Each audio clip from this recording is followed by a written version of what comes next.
Assalamu alaikum wa rahmatullahi wa barakatuhu. I am Advocate Muhammad Ali Khwaja, Advocate of Telangana High Court and a member of Bar Council of Telangana. Today my topic is how to complain in the police station. What is FIR? ये programme free legal advice का मकसद अवामुन्नास तक कानूनी मालूमात पहुंचाना है। तो आइए आज के मौजू की तरफ, how to complain in the police station. जब कभी हमें पीएस में कंप्लेन करना होता है तो सबसे पहले हम एक लेटर टाइप करें या हैंड राइटिंग में लिखें। लेटर लिखने का तरीक़ा ये है कि आप पहले डेट डालें, हैदराबाद लिखें, टू द SHO यानी station house officer, to the SHO of Balapur PS, Chandrayangutta PS, Pahadi Shareef PS, यानी जो भी पीएस आपका नियर बाई आपके लोकेशन में आपका नियर बाई पीएस है, उस पीएस का नेम आप ले, to the SHO of any PS and Hyderabad so and so. Afterwards write down respected sir subject, यानी जो सब्जेक्ट है, यानी आपको कंप्लेन क्या करनी है, आपको मिसिंग के लिए कंप्लेन करनी है या फिर आपको किडनैपिंग के लिए कंप्लेन करनी है, या आप पर कोई जानलेवा हमला होता है, या फिर आपको अटेम्प्ट टू मर्डर केस के लिए आप जो है FIR दर्ज करा रहे हैं, या फिर आप यानी डाउरी डेथ के लिए आप FIR दर्ज करा रहे हैं, या फिर फॉर्जरी, फ्रॉड, चीटिंग, जो कुछ भी क्राइम की रिपोर्ट आप पीएस में देना चाहते हैं आप इस लेटर में दर्ज कर लें। उसके बाद टाइम, डेट और प्लेस आप जो है उसमें थोड़ा सा मेंशन कर ले। उसके बाद आप उनका इंटेंशन यानी उनका इंटेंशन क्या हो सकता है, और उसके बाद आप उन लोगों को आइडेंटिफाई करें, उनके नेम्स लें जो लोग आप इस लेटर में लिखना चाहते हैं, जो लोग इस क्राइम के पीछे इन्वॉल्व है। आप उसके नेम्स भी आप उसमें अच्छी तरीके से मेंशन करें, उनके एड्रेसेस मेंशन करें, और आप जो है कंप्लेन वक्त से पहले करें, मींस कंप्लेन जल्द से जल्द करें। अगर डिले हो तो डिले का रीजन भी आप मेंशन करें। ज्यादातर आपको करना ये चाहिए कि डिले नहीं करना चाहिए, आपको ताखिर नहीं करनी है। आपको कोई भी क्राइम की अगर आपको कंप्लेन करना है तो आप वक्त पर पीएस में कंप्लेन करें ताकि पुलिस जल्द से जल्द उन क्रिमिनल्स के खिलाफ, उन कन्विक्ट्स के खिलाफ एक्शन ले सके। एवरीथिंग आप डिस्क्लोज करें। अगर क्रिमिनल्स के पास कोई हथियार है तो उस हथियार को भी आप इस लेटर में मेंशन करें। उसके बाद उनका नेम, एड्रेस लिखना आप बिल्कुल भी ना भूलें अगर आप उन्हें पहचानते हैं तो। अगर आपको मिसिंग की कंप्लेन लिखानी है तो ऑनलाइन भी आप FIR रजिस्टर करा सकते हैं। उसके लिए वेबसाइट है hyderabadpolice.gov.in। इस वेबसाइट पे आप missing complaints, person missing, phone missing, vehicle missing, documents missing, passport missing, if Aadhaar card missing, educational certificate missing की रिपोर्ट आप ऑनलाइन FIR भी करा सकते हैं। और ऑनलाइन FIR में आप ऑनलाइन स्टेटस भी चेक कर सकते हैं। कोई भी FIR का आप ऑनलाइन स्टेटस चेक कर सकते हैं। लेकिन अगर क्राइम की रिपोर्ट करना है, कंप्लेन करना है, तो आपको मुकामी पीएस को जाना ज़रूरी है। वहाँ पर आप क्रिमिनल रिपोर्ट, क्रिमिनल कंप्लेन आप मुकामी पीएस में SHO को लेटर लिखते हुए आप अपनी कंप्लेन को दर्ज करा सकते हैं। जैसे ही आपकी रिपोर्ट दर्ज होगी, अगर कोई क्रिमिनल एक्ट होगा तो FIR दर्ज होगी। अगर कोई नॉन क्रिमिनल होगा, जैसे कि फ्रॉड है, फॉर्जरी है, नॉन कॉग्निजेबल ऑफेंस होगा, तो उसके लिए FIR में दर्ज नहीं होगा बल्कि सिर्फ कंप्लेन आपकी लिखी जाएगी। और जो भी आप कंप्लेन दे रहे हैं, यानी जो डायरी में वो नोट करते हैं, जो भी आप कंप्लेन दे रहे हैं, तो उस लेटर पे जिसको भी आप कंप्लेन दे रहे हैं उसकी आप एक्नॉलेजमेंट ज़रूर ले लें। आपको मैं बता दूं, आमतौर पे यानी आवाम का ये समझना होता है कि वो सब पुलिस को यानी पोस्ट को कोई डिफरेंस नहीं करते, सबको सेम सिमिलर समझते हैं, जबकि इसमें बहुत सा फ़र्क होता है। यानी मैं आपको इसकी पोस्टिंग बता दूं कि सबसे पहले जैसे कि कांस्टेबल है, उसके बाद हेड कांस्टेबल है, SI ASI है, असिस्टेंट सब इंस्पेक्टर SI है, sub inspector inspector of police SHO जो कि कोई भी पुलिस स्टेशन के हेड होते हैं, आप उनसे जो है अपनी इस कंप्लेन को दर्ज कराने की रिक्वेस्ट कर सकते हैं। अगर मुकामी PS में आपका केस दर्ज नहीं होता है किसी वजह से, यानी इन्फ्लुएंस होने की वजह से अगर ये केस दर्ज नहीं होता है, तो आप SP के पास भी जा सकते हैं। अपनी रिक्वेस्ट, अपनी कंप्लेन, अपना लेटर आप जो है एक एप्लीकेशन SP ऑफिस में भी आप दर्ज करा सकते हैं, या फिर आप कॉग्निजेबल ऑफेंस के लिए कोर्ट का दरवाज़ा भी खटखटा सकते हैं, जहां पर आप कोर्ट ये इंटीमेट करता है, ये रिक्वेस्ट करता है PS से कि उस कंप्लेन को दर्ज कर लें। तो नाज़रीन, मैं आपको बता दूं कि क्राइम्स 2 टाइप्स के होते हैं ऑफेंसेस।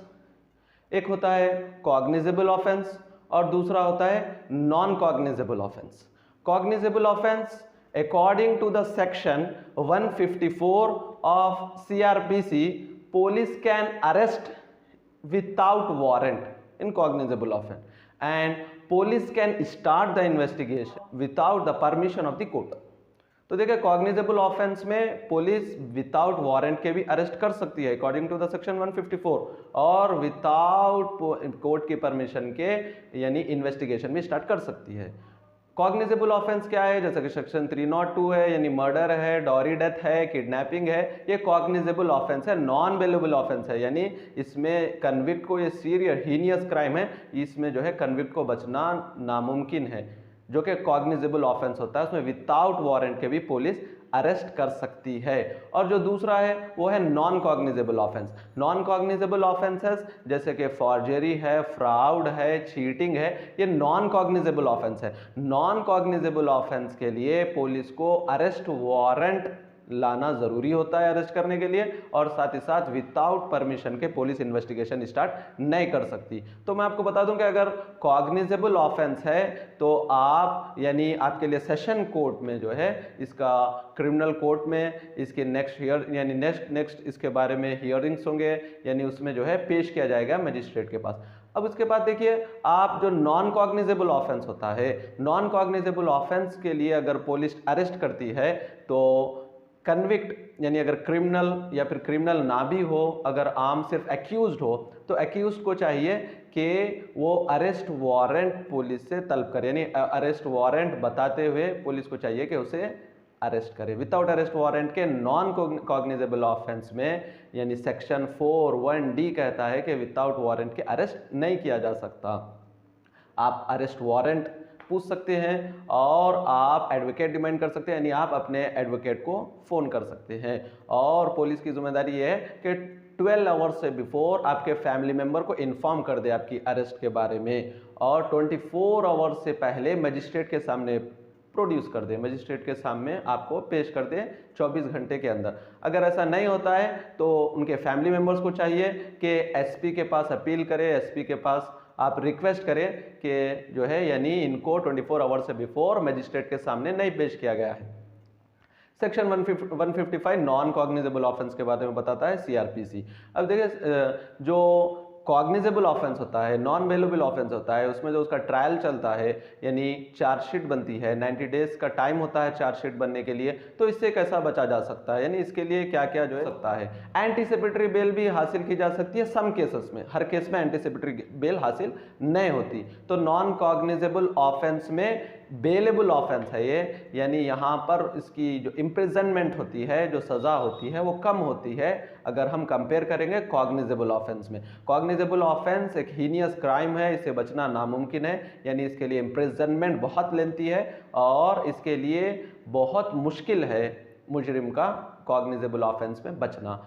मैं आपको बता दूं, 24 अक्टूबर 2014 को शी टीम फॉर्म हुई है, जिसका मकसद रोड स्टॉकर्स को वार्न करना है, रोड स्टॉकर्स को लीगल एक्शन लेना है।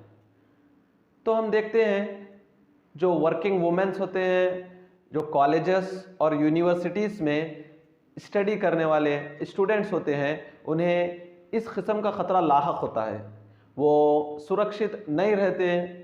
तो इसको रोकने के लिए हैदराबाद सिटी पुलिस ने शी टीम को फॉर्म किया है, जो कि एक अच्छा कदम है आवाम के लिए। तो मैं आपको बता दूं, शी टीम के लिए आप 100 नंबर भी डायल कर सकते हैं या फिर उसका व्हाट्सएप नंबर है 9490616555, आप इस पे व्हाट्सएप कर सकते हैं। जैसा कि अल्बर्ट आइंस्टाइन ने कहा था कि माशरा इसलिए ख़राब नहीं होता क्योंकि उसमें ख़राब लोगों की कसरत होती है, बल्कि सोसाइटी इसलिए ख़राब होती है क्योंकि लोग उसके ख़िलाफ़ आवाज़ उठाना छोड़ देते हैं। तो हमें अपने इंसाफ के लिए आवाज़ उठानी चाहिए। तो नाजरीन, ये चंद बातें थी जो अवामुन्नास को बतानी ज़रूरी थी कि किस तरीके से PS में आप कंप्लेन कर सकते हैं, मिसिंग के लिए, फ्रॉड के लिए, नॉन कॉग्निजेबल ऑफेंस के लिए, कॉग्निजेबल ऑफेंस के लिए, अटेम्प्ट टू मर्डर, जानलेवा हमला होता है किसी पर, या फिर किसी को धमकी आमेज फ़ोन कॉल्स आते हैं। इन तमाम बातों को आप कंप्लेन करने के लिए इस तरीके को आप अपना सकते हैं। PS में कंप्लेन करने के लिए आप बिल्कुल भी ना डरें, क्योंकि हैदराबाद सिटी पुलिस हमेशा आपका साथ देगी। तो हमारे इस प्रोग्राम के लिए जो ईमेल्स हमें रिसीव हुए हैं, मैं उनका जवाब दे देता हूं।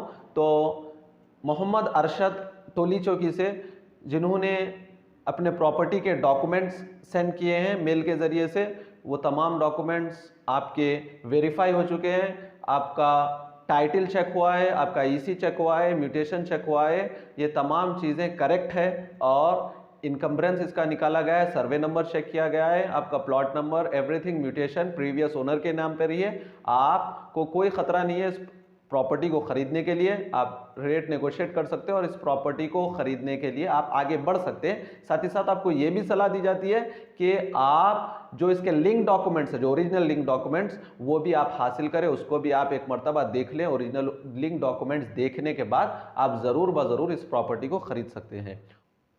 दूसरा मेल अशरफ अहमद शास्त्रीपुरम से है, जो कि चेक बाउंस के बारे में जानना चाहते हैं। आपका चेक की कॉपी देखी जा चुकी है, जिसमें अभी टाइम पीरियड बाकी है। आप यानी जो चेक होल्डर है, यानी जो अकाउंट होल्डर है, आप उनसे रिक्वेस्ट करें कि दोबारा उसमें सफिशिएंट अमाउंट मेंटेन करें, और अभी टाइम है, आप उसको उस चेक को यूज़ कर सकते हैं। वांटेडली अकाउंट होल्डर अपने अकाउंट में बैलेंस मेंटेन नहीं करते हैं, तो तब आप इनके खिलाफ लीगल एक्शन ले सकते हैं। तो नाजरीन, आपको भी अगर हमारे फ्री लीगल एडवाइस में कुछ क्वेश्चन करना है, कुछ सलाह लेनी है, एडवाइस लेनी है, तो आप ज़रूर हमें मेल कीजिए advocatemohammad@gmail.com। इसी के साथ ये प्रोग्राम